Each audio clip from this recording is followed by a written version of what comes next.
excited about what the Jet team's going to do. I'm excited about seeing what the Giants are going to do. Jets and the Bills. This Sunday, we'll have all the coverage right here on 98.7 because we are the home of the New York Jets on the radio side. And Right. We're thrilled to be able to welcome in Adam Gase, the head coach of the Jets. He's going to be with us every week during the season. Coach, it's Michael, Don, and Peter. How are you today? Good. How you guys doing? Good. You've done this before. You've been in the business a long time. Is there an excitement? Is there butterflies as you head towards Sunday? We'll get there.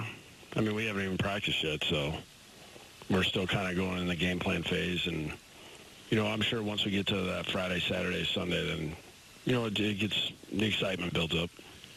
Anything from the preseason, Coach, that you learned about this team, that you feel better about this team having seen them play?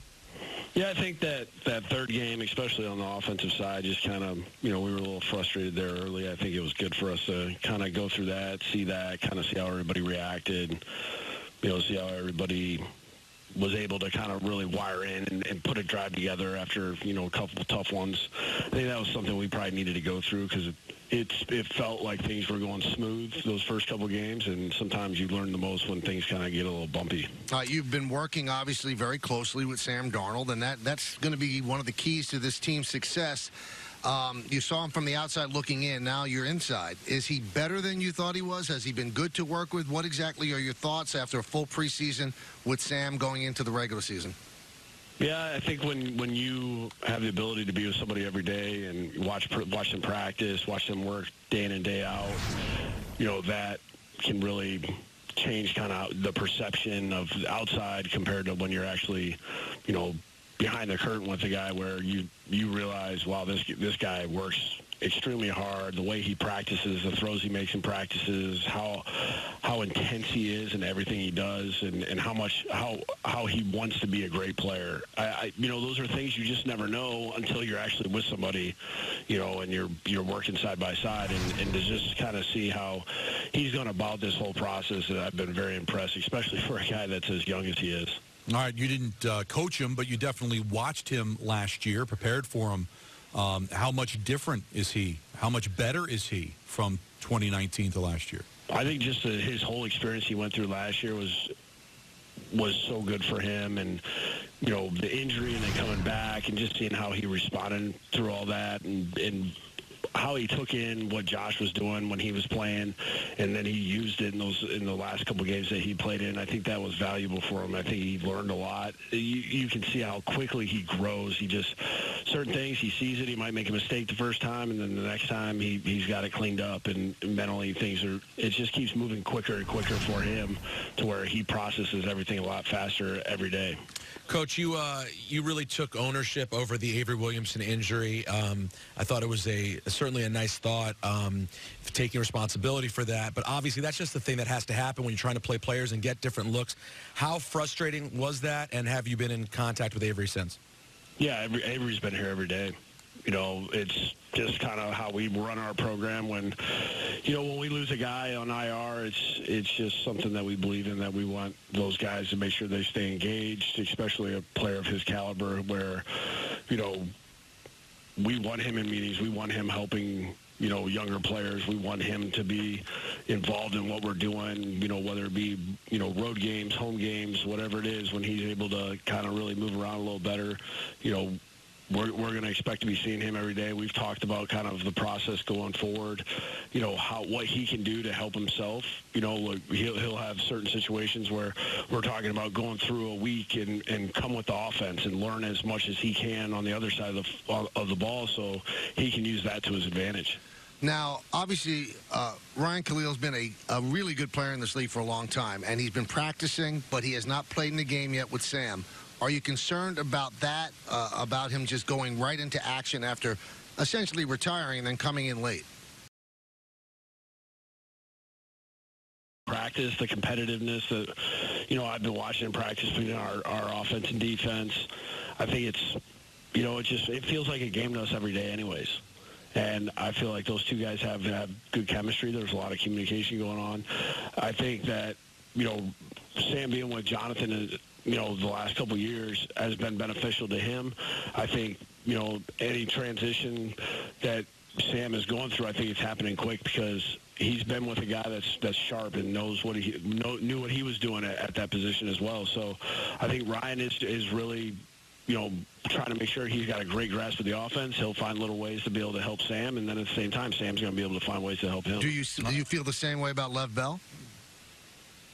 As far as he didn't play and he didn't play all of last year. So is there a concern about rust when Sunday comes around? He's playing against the Bills. I don't know. You tell me when you see him play. You can ask me next week how rusty he looked. Okay, so you're confident. Oh yeah. Okay. So how do you gain that confidence, other than knowing the kind of player that you have? Watching him run over our defense. Okay. So is that a problem for the defense? Well, we'll find out.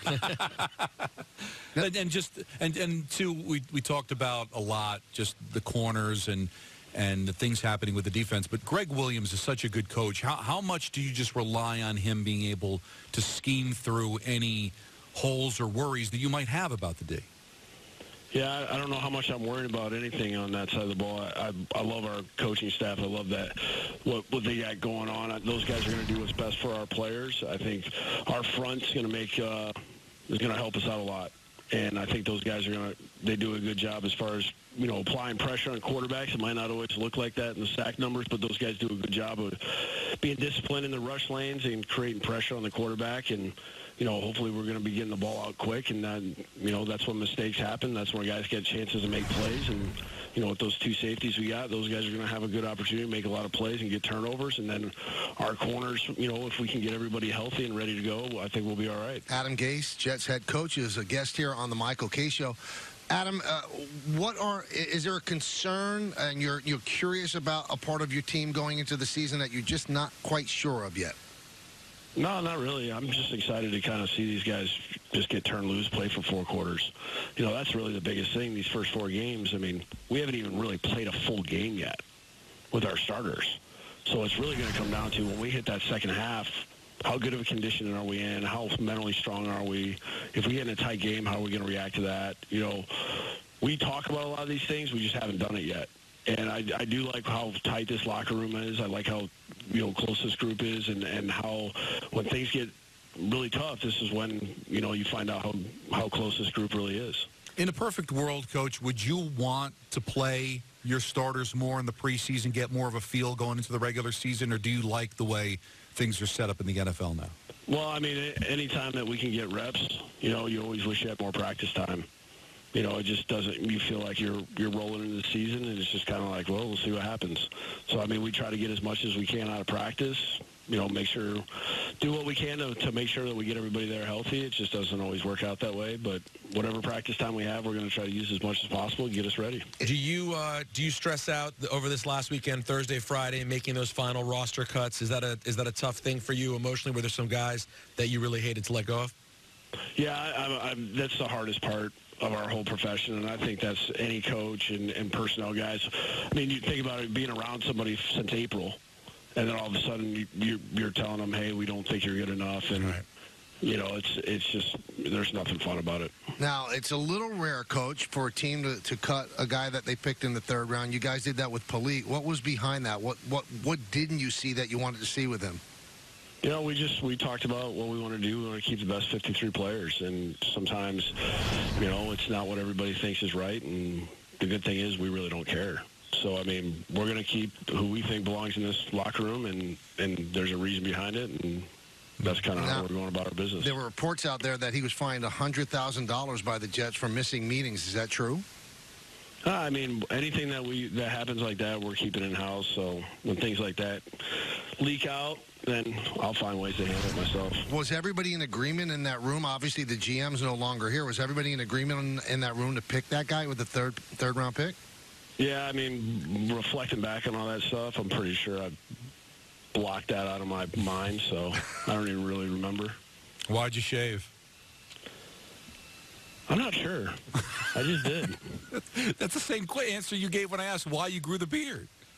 I just started going. I don't know if I like where I'm at right now with this, so I think it might come back really fast. I liked it. I liked the beard. But, I had a beard going, too, during vacation, and everyone loved it but my wife, so I shaved it. I feel like I just don't like it. I don't have, I can't do the pull out the beard thing right now. It's too smooth. got to grow it back out. Are you cool with your kicking situation? You're on your third kicker.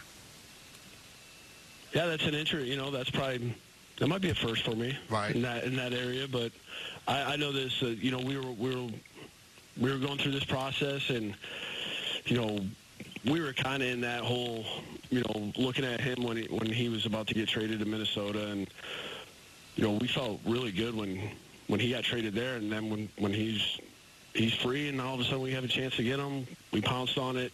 I'm confident that he's going to come in here. This is a good start, fresh start for him, and he's going to get opportunities. I know that. Is there any regret? Because last year you guys had a really good kicker, and you let him leave as a free agent. Is there any regret about that?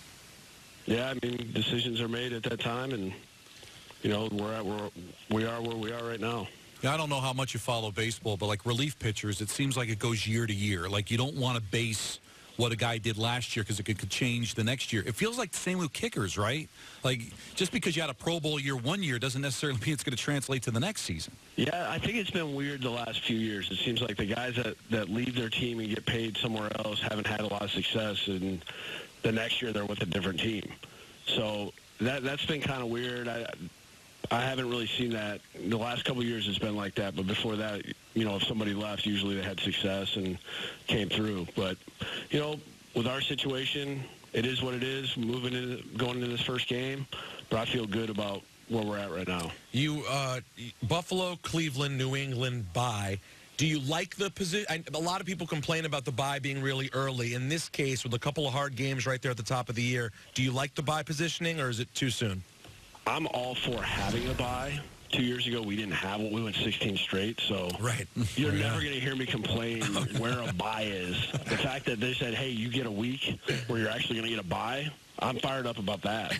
Now, Jet fans are fired up, Adam. They really are. They're listening. They knew you were going to be on. I just want to ask you, how good can this team be? Can this team be a playoff team? I think we are going to be in a position where in November, December, we're going to be it's going to be controlling our own destiny. And it's all going to be about how healthy can we stay. And then when we get to November, December, can we tighten it down to the point where when we're playing fourth quarter, close games in the fourth quarter, are we going to win those games? That's what it's going to come down to. You can't, for me to look out that far and be like, hey, this is what we're going to do, that's idiotic. You have to focus one game at a time. When you get to those 2 months, that's where you find out who you really are. And as far as you specifically, this is your second job. You had the Dolphins before. Are you a different coach? Do you find pressure on yourself now because you want to be better than you were in Miami? Yeah, I mean, I've stayed the same. So no one's going to put more pressure on me than myself. Mm-hmm. So, I mean, I know how I operate. I know what kind of pressure I put on myself. My job is to go out there and make sure that these guys are ready to go and then win as many games as we can to where we give ourselves a chance in January. I know that you only care about the Jets, but you must hear about moves other teams make. Are you surprised that the Dolphins traded Laramie Tunsil, and what type of player was he for you? I'm surprised this one hasn't been asked before. That's why we're good. I know Chris Greer right now is going like, oh, just keep your mouth shut. But I'll say this, Laramie was a great player for us. He did everything that was asked. He played guard for us his rookie year. He played tackle for us after that. I never had to worry about him. I never sent anybody to his side. He was singled up every game, all game long. We double-teamed the other tackle.